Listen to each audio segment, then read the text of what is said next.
Welcome back to Fandom Fix. I'm Austin. The Skeleton Crew finale has been out for a little bit now, and after taking some time to formulate my thoughts about this show overall, I do want to give my review of the finale and if this show really delivered on being a Star Wars show. And so this show is pretty interesting because it comes off of the terrible backlash of The Acolyte, and pretty much nobody watched this show. The viewership numbers are pretty terrible, but the reviews for those who watched it, like myself, we really love this show. This show gave us a fun adventure that we really didn't have to worry about anything lore breaking. We didn't have to worry about any agendas being pushed. And this show was what it set out to do, a fun 80s style Amblin kid adventure that was focused on kids and families alike. And these kids were actually really good actors. Jude Law's portrayal of Jod was fantastic. There was a lot of really good scenes to chew on in this show. But the biggest question is, did this finale deliver? And I actually think it did. It wrapped up all the plot points that we were expecting. We learned the secrets of Atten. We learned that the Mint was there. We got the barrier down at the end. The kids really all came into their own. The character development that was set up. Wynn became a hero. Fern started actually trusting other people instead of trying to do things on her own. Neil got over his fear, and he saved the day by trying to shoot down some of the pirates. And KB, she sacrificed herself for her friends, and that was a really good, sweet moment. But I think the biggest part of this episode, because really this episode was just all focused on the pirates invading that Atten, everybody freaking out. Of course, the kids saved the day. They taught the parents a lesson. A lot of times, like these 80s style movies, the parents learn from the kids and the bravery of their kids. But really the best part of this episode was the scenes centric within the supervisor's tower. We did learn that the supervisor is actually a robot, to nobody's surprise. But my biggest question is, who created the artificial intelligence here for the supervisor? My money is on the Empire, but we never really learned that. So we're going to have to keep on wondering there. But we really got some really great scenes where Jod held the kids hostage here in the tower, mainly Fern and her mother, and Wynn and his father, who tried to go save the day and shut down the barrier so KB could get into the atmosphere and warn the New Republic of the imminent attack.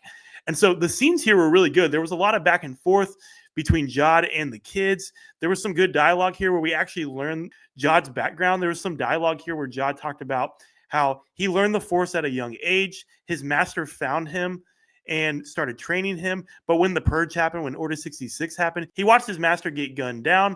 And that was the extent of his Jedi training. He was a little kid, and the rest of his life, he went off after that terrible tragedy and became a pirate, started being ruthless, and that's why he has the Force. So after a lot of dialogue of the kids trying to get Jod to come to his senses, they had some fights too. The dad tried to get the lightsaber out of Jod's hand. They tried to pull the lever so the barrier would go down, and that's really the extent of that. There wasn't much to glean from there, but it was really good acting on Jude Law's part, and so I was really excited to see that scene. We also did get Wynn, who was able to get a hold of the lightsaber, and he had his little Jedi hero moment, and so that was really fun.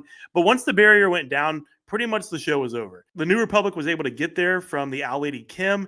They stopped the pirates. The kids saved the day. And as the New Republic got there, all the ships came in with the X-Wings and the B-Wings. That was really cool to see a B-Wing in live action.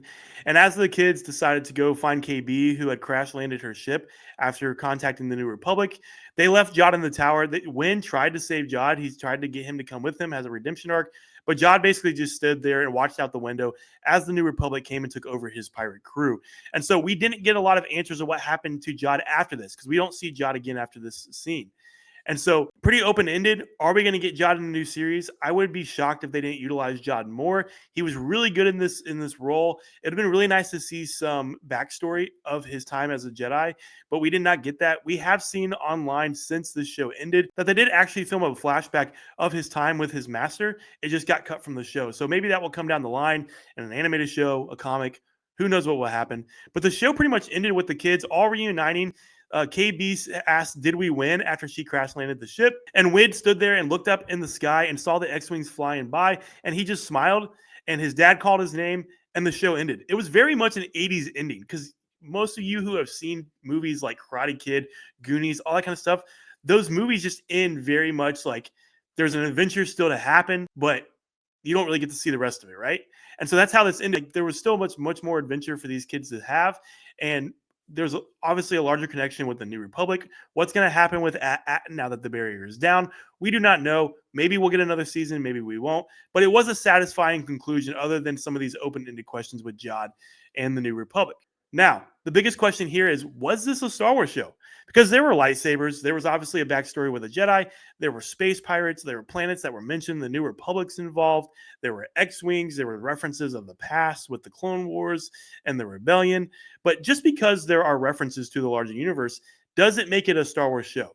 Because that's what a lot of people are saying. After all these shows that haven't done really well on Disney Plus, why is the first show that people actually love not really connected to some of these larger things? Was that needed for this to be a good show? So I had a couple thoughts. This show was really well made because of Christopher Ford and John Watts. They are really good storytellers, really good filmmakers, and I think that's what made this show so good because they were able to use their creative juices to make this show. Now, I actually think that it benefited the show not to be super connected to things like the larger universe or have legacy characters in it because we all know that Disney can crap on these legacy characters. So this show really felt like something like those young adult novels that I would read in the late 90s and the early 2000s, like Jedi Apprentice, Jedi Quest, the Boba Fett books, the Choose Your Own Adventure books. That's really what this felt like. Does it feel like the bigger saga in those movies that we know to love? No, not at all. It felt very much like something that George Lucas would have made for TV, kind of like the Ewok movies, kind of like those cartoons that he made, the George cartoons and the Ewok cartoons that there was characters from Star Wars, but it really didn't feel like Star Wars in the larger sense. That's really what Skeleton Crew felt like to me. Because at the end of the day, this was catered to kids. And I know a lot of kids out there that love this show because it's very fun, it's very whimsical, and it has enough Star Wars in there to keep you hooked. But overall, this isn't going to be enough to bring the Star Wars fans back after so much backlash from stuff like Acolyte, from stuff like Mando Season 3, Book of Boba Fett, Obi-Wan Kenobi. There's just been a lot of misses. We need something greater than this for it to work. And there were a couple other things missing in this show too. Other than like a couple episodes, the music really was lackluster as well. In terms of Star Wars, the music, I think the score was good from a score perspective, but it wasn't Star Wars music. And that's what's sad about this show because if you didn't put the Star Wars stamp on it, this show is fantastic. It has a lot of good actors. The kids are great. The settings are great. The adventures are great. But at the end of the day, it's not going to be enough. And Lucasfilm really needs to reevaluate how they're making shows and how they're making movies. Because even though this show was a win from a creator perspective, they need to do this with some of their bigger stories. They need to do the same type of quality with their bigger characters for it to work. And it's really sad because Jon Favreau and Dave Filoni have a lot of creativity, have a lot of good work in their belt. But lately, they've been making a lot of weird, questionable decisions. And I think, frankly, there's a lot of creative division at Lucasfilm. And so at the end of the day, I actually really love this show. But if I was to give it a Star Wars rating, it's probably going to be middle ground for me. But as a show overall, I would give this show an 8.5 to 9, just from a show perspective, because I had a lot of fun. I would see a season 2 if they made it. I would love to see what would happen with the greater New Republic, connect to some of the bigger stories, see where these kids are at as they go down the line. Does Wim become an X-Wing pilot? Does he become a Jedi?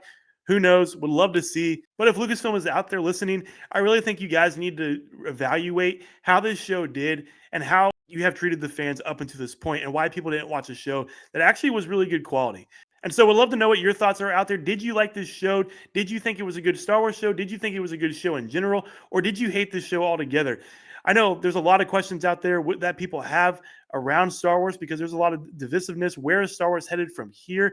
Would love to know your thoughts. So please like this video, comment below, subscribe to this channel, and push that notification bell so you don't miss another video from us.